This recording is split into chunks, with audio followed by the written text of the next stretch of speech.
poly pool there. That's our little backyard. We bought this house about 4 years ago, and it had a hard time selling because of the amount of work that needed to be done on it. We have this lovely large backyard. The home is only about 1,200 square feet. It's a two-bedroom, 2-bath. So this is my studio, and what it is it's the old patio. And what I've done is I've enclosed it in with these panels that are made from 1x2 with some very, very thin ply, like 3mm ply.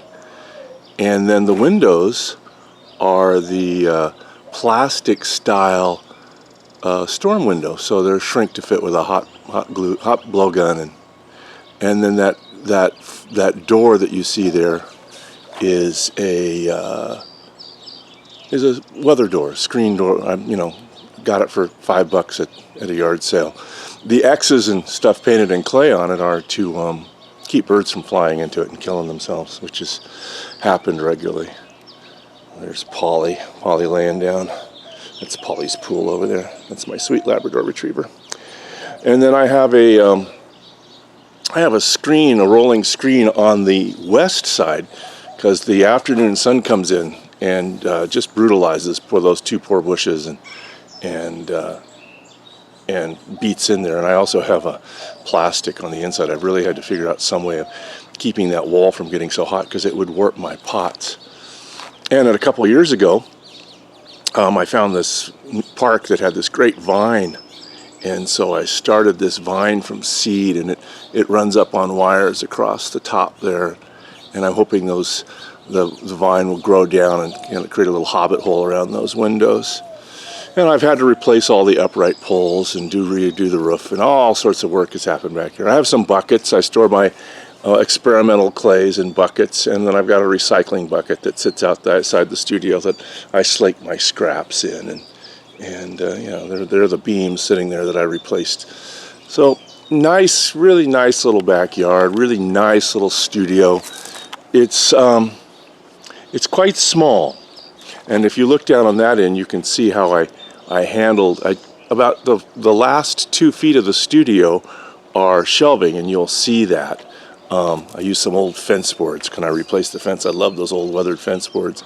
This house is adobe, and so I'm trying to keep it in the vernacular of what it's going to be like to be a little adobe house. I don't want to turn it into something real fancy. I want to keep it in the vein that it's in. So we'll go inside. We'll walk inside here, and we'll take a look. Polly wants to go inside. It's getting hot out here already.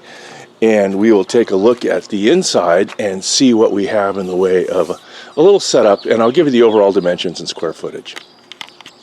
So here we're entering into the studio. I don't know exactly how to shoot this, so I'm going to shoot it holding my light up. I am no photographer. But as we come back, you can see I've got a ware rack, nice rolling ware rack, and a kiln, and my small kiln. I love that little small kiln. You can see I put myself through college with that thing. Must have made like 25,000 whistles in my dorm rooms and other places. Extruder on the wall. And then I've had to black out the windows on that side. That's the side with the sunscreen, because it just gets so very hot. And then that door there goes into the house. And then across here I have a workbench.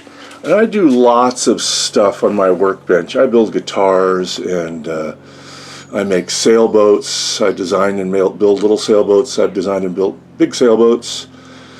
And then across the end, I have storage, double levered storage, which allows me to allows me to put all my junk away and get it out of the purview of what I'm doing. And so I have it fairly well organized. You can slide out boxes, and I have tools in there that I don't use very often, like the grinder. But on this wall over here, I've got everything I need. I have a small table saw, which is just a piece of junk, but I can pick it up and move it around.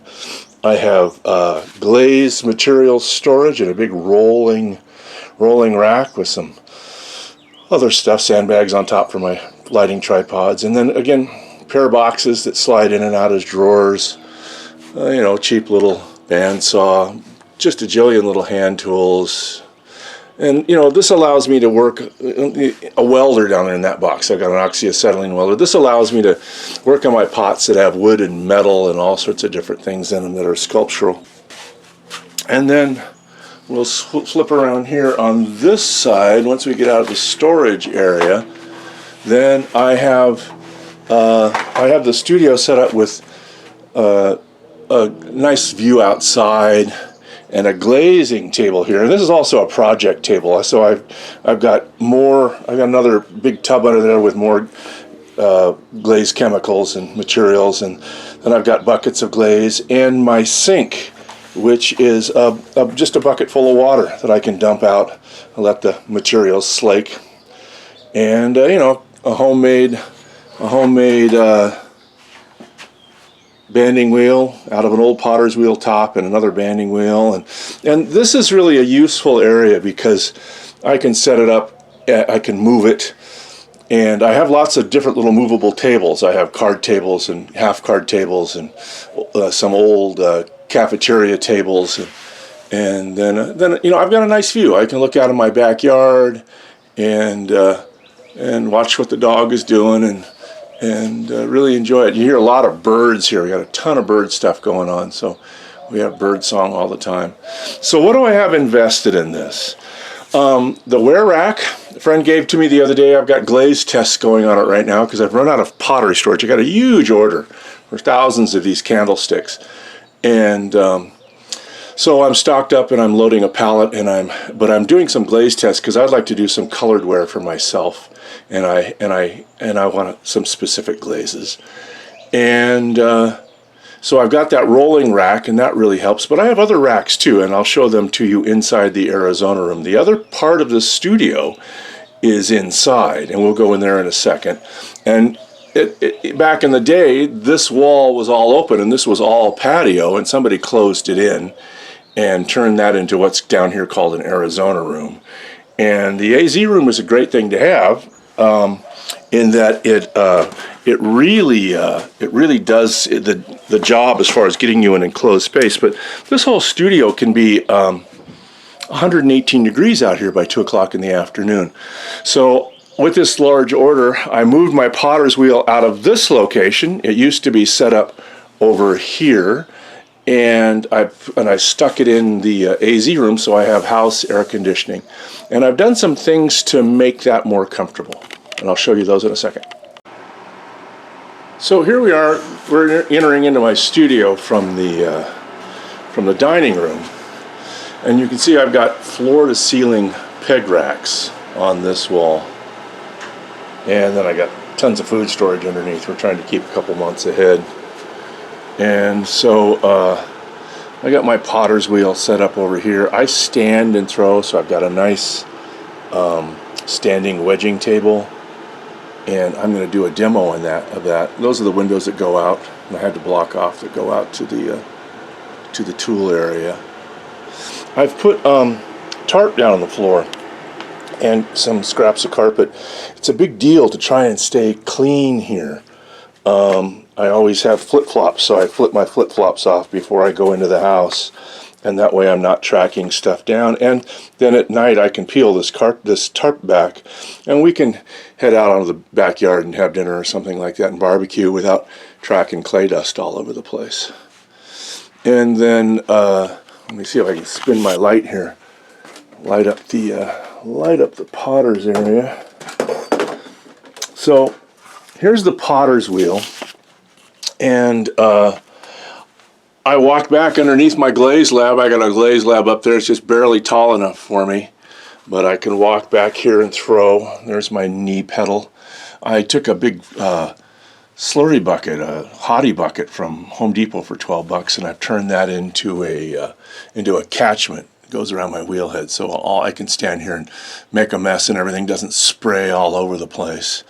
And I even have, if you come back here, I even have a little wooden piece that you can stick in here when trimming, and that keeps all the trimmings from splashing out from the front and ending up back here. I got a bucket full of dried scrap, and then that's my other rolling wear rack down there that I hardly use anymore. I like it because it's high, but I use it mostly for wearboard storage these days, and you know, that's okay, I suppose, but yeah, I don't know. So this goes back into our laundry room, and the laundry room is part of my deal. I have a drafting table set up back in there, and we have more food storage, and that's a swamp cooler underneath those little sailboats. And that swamp cooler stops working here when it starts getting humid. There's just no way around that. It just doesn't function. So coming at it from this angle, you can see I've got my rolling wear cart set up here, and so I can hand pots right off from the wheel onto the wear boards, and then I can waddle down here, and I've got a big selection of wear boards. I don't use the top two very much. I have some prototypes that I'm working on for a client, and they're living up there and getting ready to ship. And I don't use the bottom one very much because as you get older, you can't bend down, and bending down, being on my knees, and also the pots dry at a differential rate. So I can go up there. You can see the clamps up there. I have these clamps hooked onto the wear boards, and I can take a big sheet of plastic and go all the way across that with a drop cloth and turn that whole thing into a damp closet, which is absolutely necessary down here. And if I wanted to, I could take a piece of plastic and poke holes in it for all the pegs to stick out and have one behind the wear as well. So I could really seal my wear in there. And that used to be a big deal for me. I wanted to move into the desert and get my work dry. And I mean, throwing pottery in the desert's a real pain in the patootie because everything dries out oblong and fast on one side and too fast to put handles on, and constantly struggling with moisture content down here because it is just so bloody hot. So I blow air conditioning in here now from the living room and the dining room with this little air purifying filter, and what that allows me to do is to skip the air conditioning costs. I'm thinking about buying an air conditioning for this room, but I don't know. That's getting up there. Okay, so here's my bat system. This is a real simple system. I've had this for 40 years. Actually, I've built extras of these because my sister and her daughter started throwing pottery, and so I split my system up. I used to have hundreds and hundreds and hundreds of bats. Now I only have 100. Found this material in the dumpster the other day. Hallmark Star was going out of business, and it's a vinyl plated 1/4 inch mason or tempered masonite. So I made a whole bunch of new bats. That vinyl covering is just awesome. They so these fits onto the wheel head. Find holes, and then these fit inside and allow you to throw pottery on here. Get your pots going, and just did that with my knee in case you're interested. And then you can use a stick to pop those out and set them over onto the wear boards. So I like having all that in one plane. So here we are throwing standing up. You know, I have the opportunity to do all this stuff. I'm not thinking about my knee. I have complete and total control from absolute slow spinning and stopping. It's just a great way to go. I can only encourage you, if you're earlier in your career, start throwing standing up. This thing is just sitting on a simple plywood box with a hottie tub and some junk that I've put together. One of the things I like is I have a little scraper over here that I clamped on, so I can scrape my hands off onto the scraper and not get all that stuff in my bucket. And So this is, you know, it's pretty dirty right now. Every once in a while I'll take everything apart and drag it out in the yard and hose it off, but that's kind of ridiculous because it looks just like this the next day. I can clamp my towel onto the let's see if I can see what's going on here. I can clamp my towel onto the rack, and that way I have my towel right here to dry my hands off on.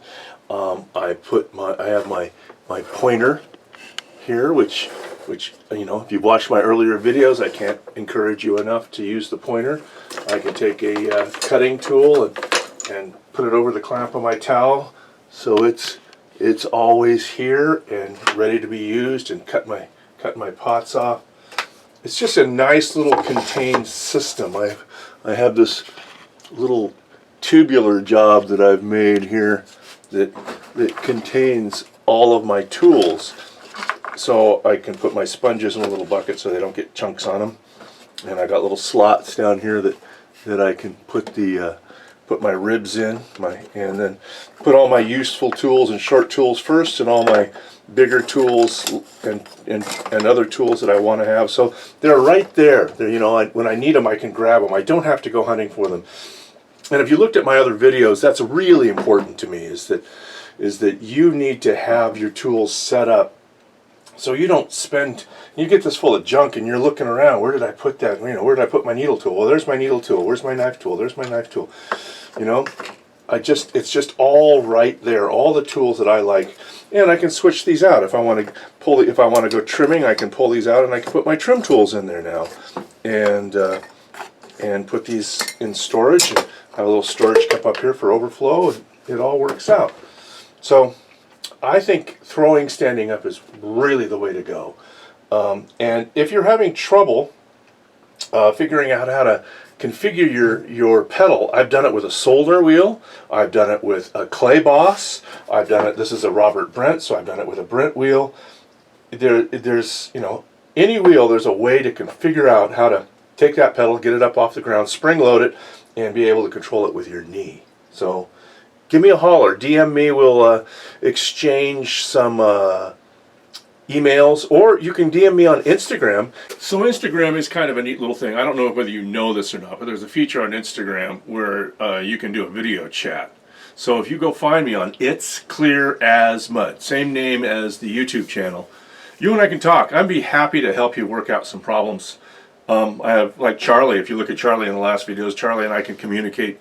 He's back east right now for the summer, and he and I can communicate. He can show me videos of how he's throwing on the potter's wheel, and I can say, hey, give this a whirl, do that, try this out. Be happy to help you. You know, I mean, maybe when the channel gets bigger, I won't be able to do it for everybody, but right now I'm tiny and I got all the time in the world to help you. So give me a holler. And I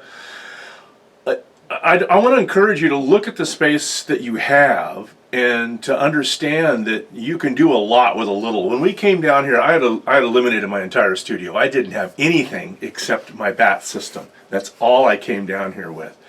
And what I have here, I wrote down some stuff. I have a total of 284 square feet.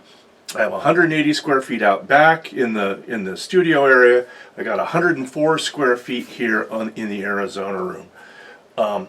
I have about $200 into my kiln. I got the kiln for free, and I sold 2 other kilns, mostly for bisque. I didn't even replace the elements, but I got them working and people bought them to do bisque with.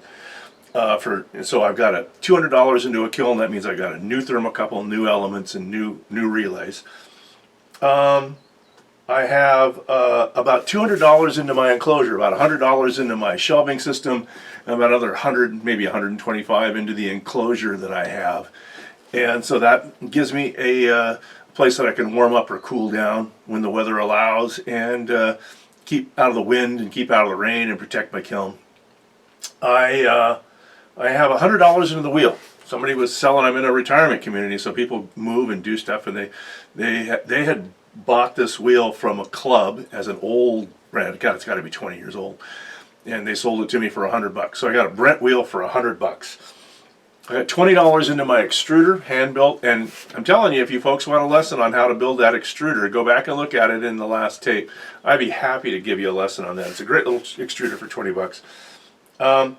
I have the glaze lab, which is right here. I got about 150 bucks into that. And so that's, 1 and 2 pounds of a vast assortment of materials. And I've got other materials that I'm not including in this list. I got bags of, silica and kaolin and Gersley borate and all sorts of stuff out there for making glazes. But just for the initial studio, to get started in an initial studio, I got about 150 bucks into my glaze lab. And then about 250 bucks into other tools. I make most of my tools. I don't buy tools. I don't buy, I've got a 30-year-old fettling knife that I found in a yard sale for 50 cents. Those are the kind of things I always shop in yard sales. If you have a pottery supply and a pottery outlet in your community where people go and throw, you're going to find stuff at yard sales. That's all there is to it. And if you don't find it, you can make it. Most of the tools are pretty simple. So total for 675 bucks, I'm into a studio. And I've got more money in my YouTube shooting equipment here that I bought, and that's kind of a upside down thing, because I've been looking at why people shoot so many YouTube videos that are potters. You go through, there's a lot of potters out there. Over the last 5 or 6 years, they've only shot 4 or 5 YouTube videos, it seems like. It's because you get busy. I mean, you get an order, you got to make money, and I get that, and that's kind of what's happening to me too. So I apologize, but let's get together. Give me a holler. And I would be happy to give you a hand. You can send me photographs. I can send you sketches on getting your wheel up in the air and standing and throwing. And you want to build a bat system, I can do videos on bat systems. Leave some comments down there what you want to see, and I would be happy to do those. So thanks for joining me. Please like and subscribe. Please leave a comment if you can. All that stuff helps the algorithm and lets YouTube know I exist. And here's mud in your eye. Thanks for coming by. Bye-bye.